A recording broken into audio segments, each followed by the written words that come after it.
ஞாயிற்றுக்கிழமை விடுமுறையை ஒட்டி கன்னியாகுமரியில் சூரிய உதயத்தை காண உள்ளூர், வெளியூர், வெளிநாட்டு சுற்றுலா பயணிகள் அதிகாலை முதலே குவிந்தனர்.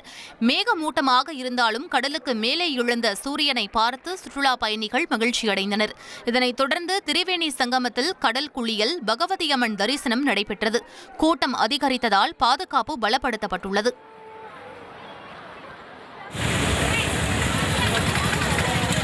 தூத்துக்குடி மாவட்டம் கோவில்பட்டி அண்ணா பேருந்து நிலையத்தில் நின்ற அரசு பேருந்து திடீரென பின்னோக்கி சென்று சாலையோரத்தில் நின்றிருந்த பைக் மீது மோதி விபத்திற்குள்ளானது.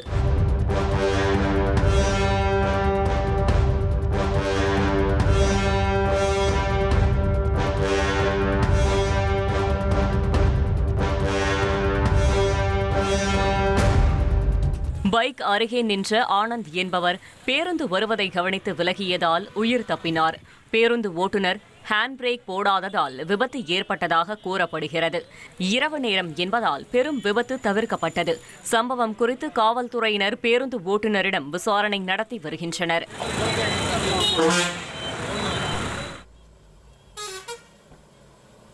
வேலூர் மாவட்டம் குடியாத்தம் அருகே மனிதநேய சம்பவம் ஒன்று நடந்துள்ளது.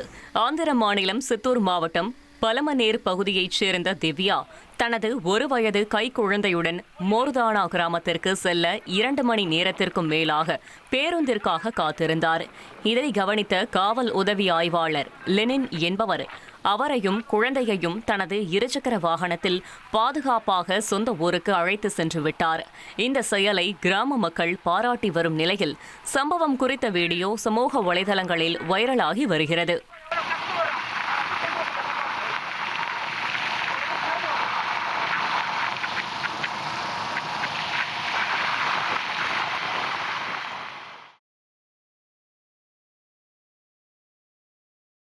கீழ்பெண்ணாத்தூர் காந்தி வீதியில் உள்ள அருள்மிகு வரசித்தி விநாயகர் கோவிலில் அஷ்டபந்தன மகா கும்பாபிஷேகம் விமர்சையாக நடைபெற்றது.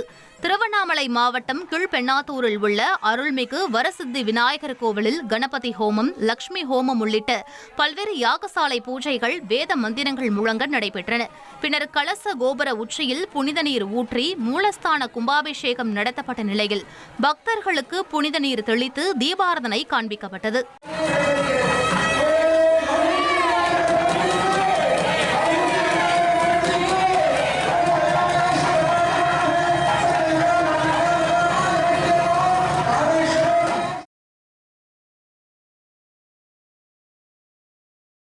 புதுச்சேரி மாநிலம் காரைக்காலில் உள்ள பிரசித்தி பெற்ற மஸ்தான் சாஹிப் வலியுல்லா தர்காவில் 203ஆம் ஆண்டு கந்தூரி விழாவையொட்டி சந்தனக்கூடு ஊர்வலம் நடைபெற்றது.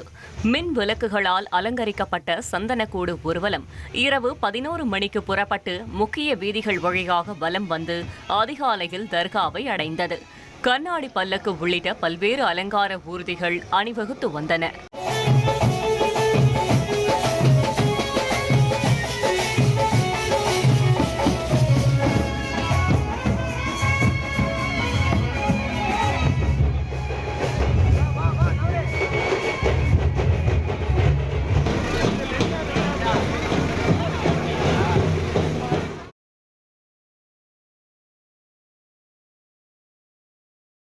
நாமக்கல்லில் செயல்பட்டு வரும் பேக்கரி கடைக்கு சென்ற காவல் சிறப்பு உதவி ஆய்வாளர் அங்கிருந்த உரிமையாளரை ஆபாச வார்த்தைகளால் திட்டி மிரட்டல் விடுத்த காணொலி சமூக வலைதளங்களில் வேகமாக பரவி வருகிறது.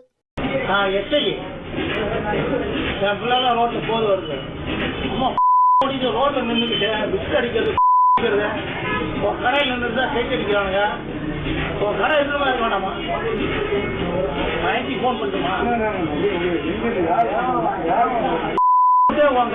10 மணியோட நிறுத்திக்கணும். சரி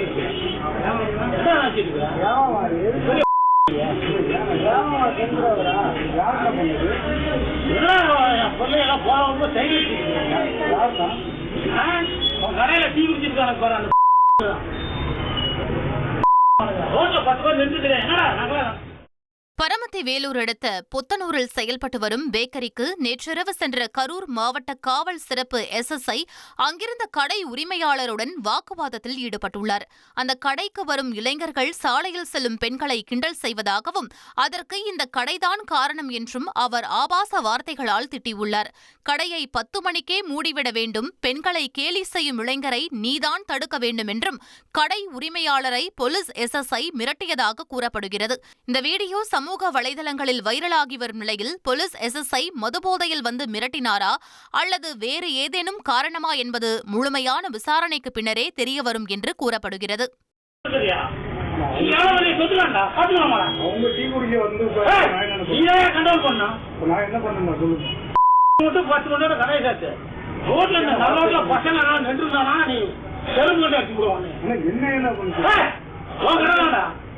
கடை வைக்கிறது வச்சிருக்கா 100 பசங்க நிக்கிறானுங்க. போலீஸ்ல உன்னை கூட்டி கொடுங்க.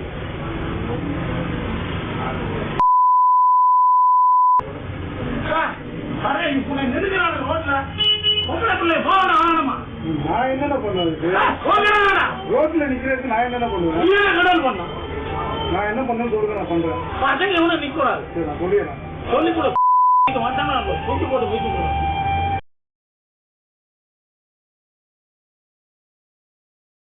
சேலத்தில் தாய் தந்தையின் மருத்துவ சிகிச்சைக்காக பானிபூரி விற்பனை செய்து வந்த உத்தரப்பிரதேசத்தைச் சேர்ந்த சிறுவனை முதியவர் தாக்கியதாக கூறிய வீடியோ வைரலான நிலையில் அவர் பத்திரமாக மீட்கப்பட்டுள்ளார்.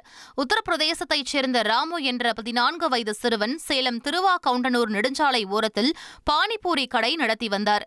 உத்தரப்பிரதேசத்தில் உள்ள இவரது தாய் தந்தை தீவிர உடல்நலக்குறைவால் சிகிச்சை பெற்று வருகின்றனர். அவர்களின் சிகிச்சைக்காக சேலத்தில் உள்ள தமது சகோதரி வீட்டில் தங்கி சிறுவன் ராமு பானிபூரி விற்பனை செய்து அதில் கிடைக்கும் பணத்தை உத்தரப்பிரதேசத்திற்கு அனுப்பி வந்துள்ளார். இந்நிலையில் சாலை ஓரம் கடை போடக்கூடாது என்று முதியவர் ஒருவர் அடித்து விரட்டுவதாக சிறுவன் பேசும் வீடியோ வெளியாகி காண்போரை கலங்க செய்தது. அவர் உன்னை என்ன சொன்னாரு? என்ன எதனால வந்து உன்னை மிரட்டினாரு? இப்ப அண்ணா சொன்னாங்க உள்ளு போட்டா உள்ளு போட்டா. சரி, இல்லையா கடைக்கு வச்சு அப்படி சொன்னாங்க. சரி, அடிக்க வராங்க. உன்னை அடிக்க வந்தாங்க. யார் யார் அடிக்க வந்தது? யாரு? தாத்தா அங்க அவருதான் அடிக்க வராரா? இன்னைக்குதான் வந்தாரா இல்ல டெய்லி வராரா? டெய்லி வராங்க அடிக்க. முன்னாள் டெய்லி எப்படிதான் சண்டை போடுறாங்க. டெய்லி யார் யார் சண்டை போடுறது? யாரு? அந்த அக்கா டெய்லி போடுறாங்க. டெய்லி சண்டை போடுறாங்க உங்ககிட்ட? அடிச்சாங்க. சரி, ஓகே. எங்க யாரு போட்டது? அந்த தாத்தா உன்னை தள்ளி விட்டாரு அந்த சைடு. என்னைக்கு தள்ளி விட்டாரு?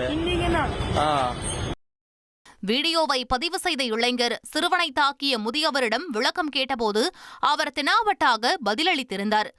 நீ யாரு கேட்டீங்க? கான்ட்ராக்ட் கடைக்கு வாடகை விட்டுக்கிறேன். யாரு கூப்பிட்டு?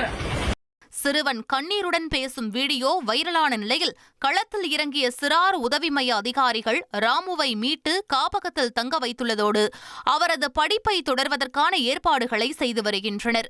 இதனிடையே ராமுவை படிக்க வைக்க அதிகாரிகள் ஏற்பாடு செய்வதால் உத்தரப்பிரதேசத்தில் உள்ள தாய் தந்தையருக்கு பணம் அனுப்ப முடியாத சூழல் உருவாகியிருப்பதாக வேதனை தெரிவித்துள்ள அவரது சகோதரி தங்களுக்கு அரசு மற்றும் தன்னார்வலர்கள் உதவிக்கரம் நீட்ட வேண்டும் என்றும் கோரிக்கை விடுத்துள்ளனர்.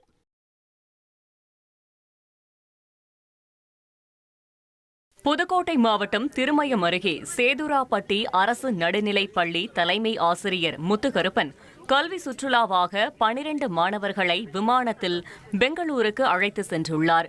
கல்வித்திறன் அடிப்படையில் தேர்ந்தெடுக்கப்பட்ட மாணவர்கள் கர்நாடக சட்டசபை, விசுவேசுவரையா அருங்காட்சியகம் உள்ளிட்ட இடங்களை பார்வையிடுகின்றனர். ஆசிரியரின் தனிப்பட்ட செலவில் நடைபெற்ற இந்த முயற்சி சமூக வலைதளங்களில் பாராட்டுகளை பெற்றுள்ளது.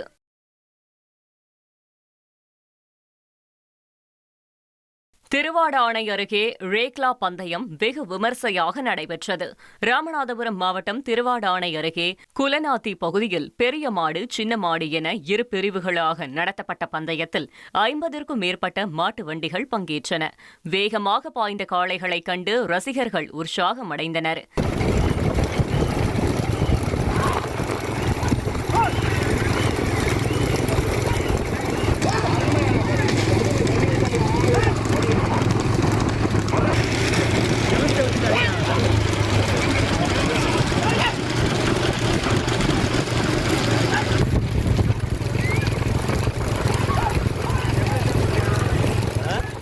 சாலையின் இருபுறமும் திரண்ட பொதுமக்கள் போட்டியை கண்டுகளித்த நிலையில் வெற்றி பெற்றவர்களுக்கு பரிசுகள் வழங்கப்பட்டன.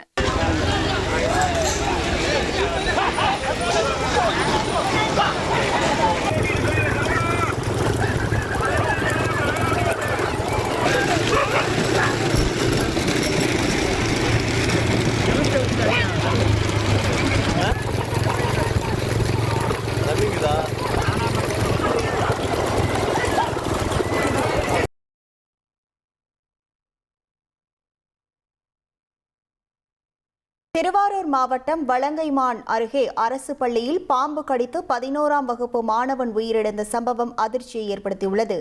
வலங்கைமான் அடுத்துள்ள அரிதுவரமங்கலம் அரசு மேல்நிலைப் பள்ளியில் 11ஆம் வகுப்பு படித்து வந்த சிவபிரகாஷ் என்ற மாணவன் வகுப்பறையில் புத்தகத்தை எடுத்தபோது விஷப்பாம்பு தீண்டியுள்ளது. இதனால் அதிர்ச்சியடைந்த சக மாணவர்கள் மற்றும் ஆசிரியர்கள் சிவபிரகாஷை அருகில் உள்ள ஆரம்ப சுகாதார நிலையத்திற்கு அழைத்து சென்றனர். பின்னர் மேல் சிகிச்சைக்காக தஞ்சை அரசு மருத்துவக் கல்லூரி மருத்துவமனையில் அனுமதிக்கப்பட்ட சிவபிரகாஷிற்கு தொடர்ந்து சிகிச்சை அளிக்கப்பட்டு வந்தது. இந்த நிலையில் இன்று அதிகாலை சிவபிரகாஷ் சிகிச்சை பலனின்றி உயிரிழந்துள்ளார். பள்ளியில் வகுப்பறையில் விஷப்பாம்பு கடித்து மாணவன் பரிதாபமாக உயிரிழந்தது அப்பகுதி மக்களிடையே பெரும் அதிர்ச்சியும் வேதனையும் ஏற்படுத்தியுள்ளது.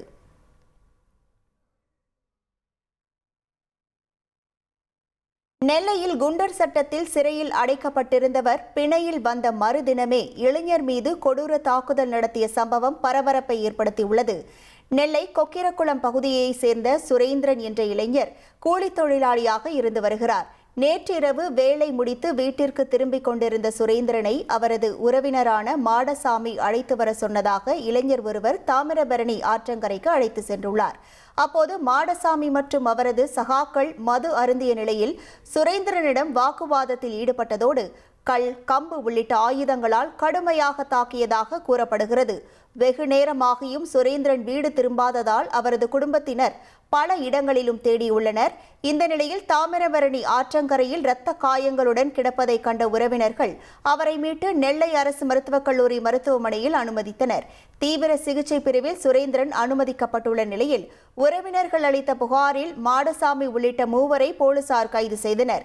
அவர்களிடம் நடத்திய விசாரணையில் மாடசாமி மீது ஏற்கனவே கொலை முயற்சி உள்ளிட்ட பல்வேறு வழக்குகள் நிலுவையில் இருப்பதும், அரிசி கடத்தல் வழக்கில் குண்டர் தடுப்பு சட்டத்தின் கீழ் சிறையில் அடைக்கப்பட்டு பிணையில் விடுவிக்கப்பட்டதும் தெரிய வந்துள்ளது. பிணையில் வந்த மறுதினமே மாடசாமி மற்றொரு குற்ற சம்பவத்தில் ஈடுபட்டுள்ளது அப்பகுதியில் பரபரப்பை ஏற்படுத்தியிருக்கிறது.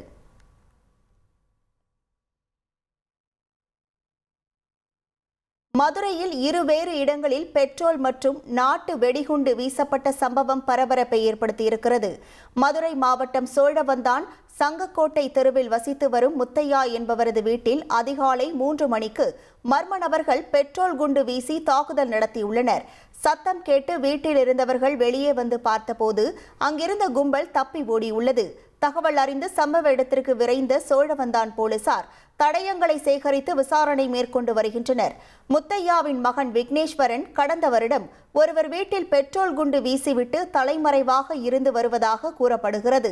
இந்த நிலையில் பழிக்கு பழியாக பெட்ரோல் குண்டு வீசப்பட்டதா அல்லது வேறு ஏதும் காரணமா என்ற கோணத்தில் போலீசார் விசாரணை நடத்தி வருகின்றனர். 3:10க்கு வீட்டில் தூங்கிட்டு இருந்தோம். நான், என் தம்பி, என் அம்மா, என் தாத்தா, அவருக்கு 85 வயசு, பார்வதி யாருமே தெரியல. 3:10 போல டம்முன்னு அடிக்கிறாங்க சார். இதில் ஃபுல்லாக எரியுது. எரிஞ்சோன்னு வச்சு நான் வெளியில் வரல. எரிஞ்சு முடிச்சதுக்கப்புறம் நான் கால் பண்ணேன் சார், போலீஸுக்கு கால் பண்ணேன். சரி அவங்க வருவாங்க, நம்ம வெளியில் போனால் உள்ள நின்றுக்கிறேன். 10 நிமிஷம் கழிச்சு மறுபடியும் ஒரு 3 பாட்டில் வந்து விழுகுது சார். இங்கே ஒரு பாட்டில் விழுகுது, வெளியில் அந்த அடிச்சிருக்காங்க சார். அது மேலே தீங்காண்டு சார். மேலே மாடி மேலாம் அடிச்சிருக்காங்க சார். யார் பண்ணா ஏன் பண்ணாங்கன்னு தெரியல. இதனிடையே பறவை பேரூராட்சிக்கு உட்பட்ட காளியம்மன் கோவில் தெருவில் அமைந்துள்ள சின்னையா கோவில் அருகே நள்ளிரவில் மர்ம நபர்கள் நாட்டு வெடிகுண்டு வீசி தாக்குதல் நடத்தியுள்ளனர். அதிபயங்கரமான சத்தம் கேட்டு ஊர் மக்கள் ஓடி வந்து பார்த்தபோது சின்னையா கோவில் நகர் பகுதி முழுவதும் புகைமண்டலமாக காட்சியளித்துள்ளது. வெடிகுண்டு வெடித்து சிதறியதில் கோவில் அருகே நிறுத்தி வைக்கப்பட்டிருந்த கார் சிறிய அளவில் சேதமடைந்துள்ளது. ஒரு வீட்டில் ஓடுகள் உடைந்து சேதமடைந்துள்ளது. இந்த சம்பவம் குறித்து போலீசார் விசாரணை நடத்தி வரும் நிலையில் நள்ளிரவில் நாட்டு வெடிகுண்டு வீசப்பட்ட சம்பவம் பறவை சுற்று வட்டாரத்தில் வசிக்கும் மக்களை பீதியில் ஆழ்த்தியுள்ளது. காரைக்காலில் உணவகத்தில் ஆய்வு மேற்கொண்ட அதிகாரி கடை உரிமையாளரிடம் கராராக பேசிய காணொளி இணையத்தில் வைரலாகி வருகிறது. காரைக்காலில் உள்ள பல்வேறு டீ கடை மற்றும் ஹோட்டல்களில் புதுச்சேரி உணவு பாதுகாப்புத்துறை அதிகாரி திடீர் ஆய்வு மேற்கொண்டார். அப்போது நேரு நகரில் செயல்பட்டு வரும் உணவகத்தில் செய்தித்தாளில் வைத்து பலகாரங்கள் கொடுக்கப்படுவதை பார்த்த அதிகாரி கடை ஊழியர்களிடம் சரமாரியாக கேள்வி எழுப்பினார். தொடர்ந்து உணவு தயாரிக்கும் கூடத்தில் ஆய்வு செய்த அவர் அங்கு பாத்திரம் கழுவும் இடத்தில் கிரைண்டர் இருப்பதை பார்த்து கொஞ்சம் கூட மனசாட்சி இல்லையா என்று உணவக உரிமையாளரை கடிந்து கொண்டார். மேலும் உரிய லைசன்ஸ் இல்லாமல் கடை நடத்தப்படுவதை அறிந்த உணவு பாதுகாப்புத்துறை அதிகாரி அது குறித்து கேள்வி எழுப்பிய போது லைசன்ஸ் வாங்க விண்ணப்பித்துள்ளதாக உணவக உரிமையாளர் கூறியுள்ளார். இதனால் ஆத்திரமடைந்த அதிகாரி நான் என்ன பைத்தியமா என ஆவேசமாக கேள்வி எழுப்பினார். இந்த வீடியோ தற்போது சமூக வலைதளங்களில் வேகமாக பரவி வருகிறது.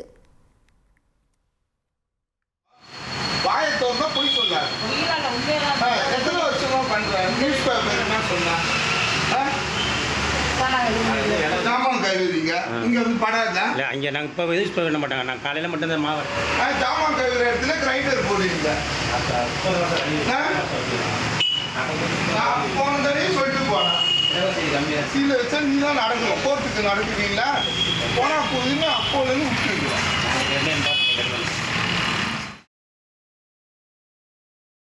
பன்ருட்டி அருகே 12 வயது சிறுமியை ஏமாற்றி பாலியல் வன்கொடுமை செய்த இளைஞர் போக்சோ சட்டத்தில் கைது செய்யப்பட்டுள்ளார். அங்குச்செட்டிப்பாளையம் கிராமத்தைச் சேர்ந்த கார்த்தி என்ற கூலி தொழிலாளி 12 வயது சிறுமியிடம் ஆசை வார்த்தை கூறி பாலியல் அத்துமீறலில் ஈடுபட்டுள்ளார். சிறுமி உடல்நலம் பாதிக்கப்பட்டு மருத்துவமனையில் அனுமதிக்கப்பட்ட போது அவர் 5 மாத கர்ப்பமாக இருப்பது தெரியவந்தது. சிறுமியின் பெற்றோர் அளித்த புகாரின் பேரில் பன்ருட்டி அனைத்து மகளிர் போலீசார் விசாரணை நடத்தி கார்த்தியை கைது செய்து சிறையில் அடைத்தனர்.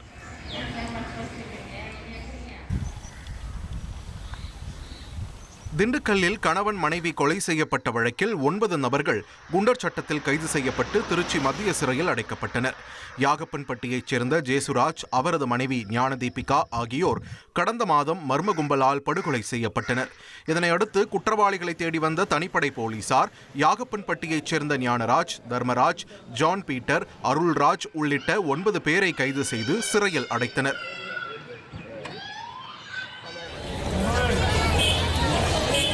ராமேஸ்வரம் ராமநாத சுவாமி கோவிலில் வரும் 15ஆம் தேதி சிவராத்திரி கொண்டாடப்பட உள்ள நிலையில் வேத மந்திரங்கள் முழங்க சிவாச்சாரியார்கள் முன்னிலையில் கொடியேற்றம் தொடங்கியது. சிவனுக்கு உகந்த நாளான பௌர்ணமி 14வது நாள் இரவில் சிவராத்திரி கொண்டாடப்பட்டு வருகிறது. இதையொட்டி வரும் 16ஆம் தேதி திருத்தேரோட்டமும் 17ஆம் தேதி அமாவாசை தீர்த்தவாரியும் நடைபெறும். 12 நாட்கள் தொடர்ந்து நடைபெறும் மகா சிவராத்திரி விழாவிற்கு கோவில் நிர்வாகம் சார்பில் பாதுகாப்பு ஏற்பாடுகள் மேற்கொள்ளப்பட்டுள்ளன. திருவண்ணாமலை ஐயங்குளம் எதிரில் அமைந்த ஞானாம்பிகை சமேத அருணகிரிநாதர் கோவில் மகா கும்பாபிஷேகம் வெகு விமர்சையாக நடைபெற்றது. காஞ்சி காமகோட்டி பீடம் சங்கர விஜயேந்திர சரஸ்வதி சுவாமிகள் கும்பாபிஷேக விழாவில் பங்கேற்று அருணகிரிநாதர் கோபுர கலசத்தில் புனித நீர் ஊற்றி நிகழ்வை நடத்தினார். பல யாகங்கள், தீபாராதனைகள் மற்றும் புனித நீர் ஊர்வல்கள் தொடர்ந்து நடைபெற்றன. தமிழக துணை சபாநாயகர் கு பிச்சாண்டி மற்றும் ஏராளமான பக்தர்கள் விழாவை காண பங்கேற்றனர்.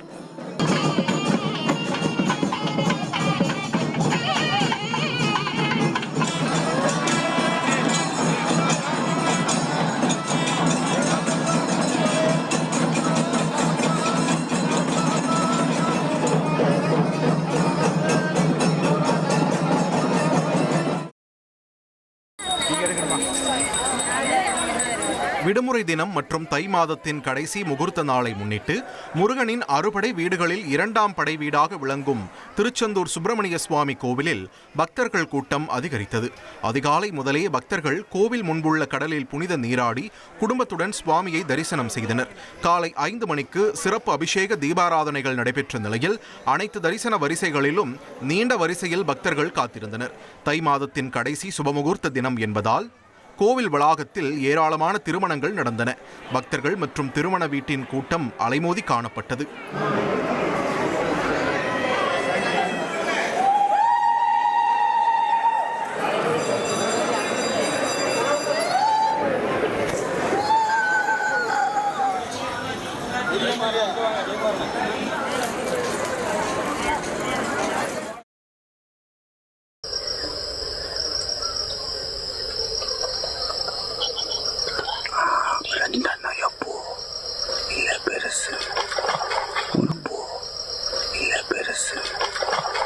குமரி மாவட்டம் கோதையாற்றில் உலாவரும் முதலையை பிடிக்க வனத்துறையினர் மிதவை கூண்டு அமைத்து கண்காணித்து வருகின்றனர். கடந்த 2 மாதங்களாக ஆற்றில் முதலை நடமாட்டம் இருப்பதாக தகவல்கள் பரவியதால் பொதுமக்களும் சுற்றுலா பயணிகளும் அச்சத்தில் இருந்தனர். இதனைத் தொடர்ந்து வனத்துறையினர் ட்ரோன் கண்காணிப்பு மற்றும் பல முயற்சிகள் மேற்கொண்டும் பலனளிக்காத நிலையில் தற்போது ஆற்றின் நடுவே மிதவை கூண்டு அமைத்து முதலை சிக்குமா என காத்திருக்கின்றனர்.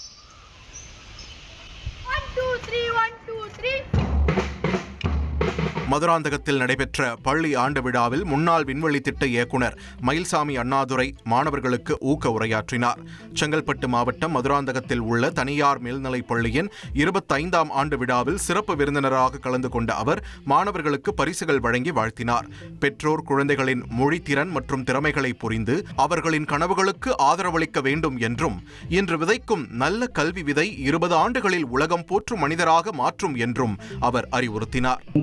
மகளின் பேரனின் மொழியை புரிந்து கொள்ளுங்கள். அவன் மொழிப்புடன் தெரிஞ்சது போனீங்கன்னா அவன் போகக்கூடிய தூரத்தை கண்டிப்பாக நீங்கள் மட்டுமில்லை உலகம் மெச்சும். அந்த உலகம் மெச்சுவதற்காக இன்றைய போட்ட இந்த விதை சரியாக வரும். 20 வருடங்கள் கழித்து அவன் வந்து இங்கே பேசணும், அந்த பொண்ணு வந்து இங்கே பேசணும்.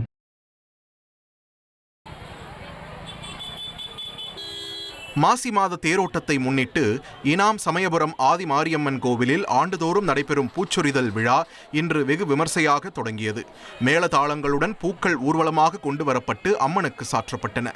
சிறப்பு அபிஷேகங்கள் நடைபெற்ற நிலையில் ஏராளமான பக்தர்கள் கலந்து கொண்டு தரிசனம் செய்தனர். மாசி மாத தேரோட்ட விழா மார்ச் 1ஆம் தேதி நடைபெற உள்ளது.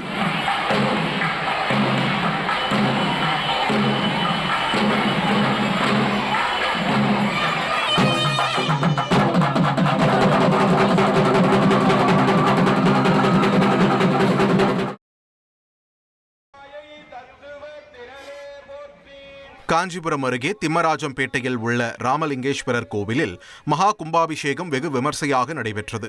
500 ஆண்டுகள் பழமையான இந்த கோவிலில் 12 ஆண்டுகளுக்கு பின் நடந்த இந்த விழாவில் செந்தமிழ் ஆகம முறையில் பூஜைகள் யாகங்கள் நடைபெற்றன. இதில் ஆயிரக்கணக்கான பக்தர்கள் கலந்து கொண்டு தரிசனம் செய்தனர்.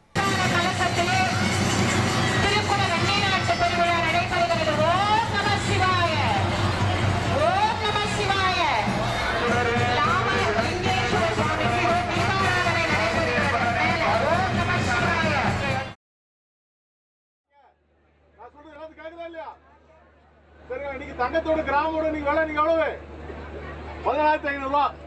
சரிங்களா? அதனால உங்களுடைய பெண்களை வந்து கழுத்து அணிந்திருக்க கூட தங்க நகைகள் மீது தயவு செய்து கவனம் செலுத்துங்க. சரிங்களா? அன்ரிசர்வேஷன் போச்சுல போக போக கூட்டம் அதிகமாக ஏறும். சரிங்களா? புரியுதாமா? அதனால உங்க பொருட்கள் மீது தயவு செய்து கவனம் செலுத்துங்க. நெல்லை எக்ஸ்பிரஸ் ரயிலில் பயணிகளிடம் தங்க நகைகள் உள்ளிட்ட உடைமைகளை பாதுகாப்பாக வைத்துக் கொள்ள விழிப்புணர்வு ஏற்படுத்திய இருப்பு பாதை காவலர் தேவராஜின் வீடியோ சமூக வலைதளங்களில் வைரலாகியுள்ளது.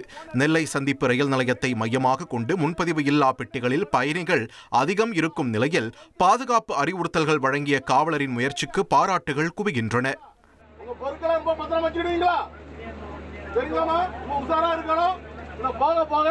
கூட்டங்கள் அதிகமாக ஏறும்.